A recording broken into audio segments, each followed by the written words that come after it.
months into my first HR job, I was drowning.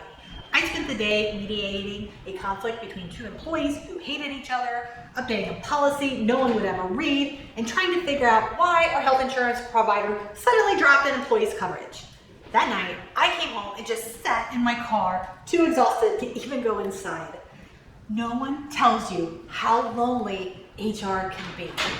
Everybody comes to you with their problems, but there's no one for you to go to with yours. You can't exactly vent at happy hour about confidential HR disasters. That night, I texted up my former HR professor, "Does it ever get better, or is this just it?"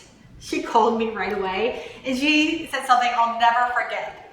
She said, "Start keeping track of your wins, even the tiny ones." HR is a profession where you only hear about what's broken, and you need to remind yourself of what you've fixed. So I bought myself a small notebook and I titled it "Things That Didn't Fall Apart Because of Me." At first, it felt silly writing down things like updated the handbook without crying or managed to process payroll correctly. But over time, these small entries became my lifeline on hard days. When the CFO yelled at me about our benefit costs, I read through my victories. When an employee quit after I spent weeks training them, I added a page about all the good hires who stayed.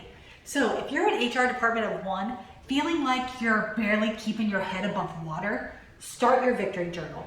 Write down every win, no matter how small, because sometimes just making it through the day without quitting is a victory.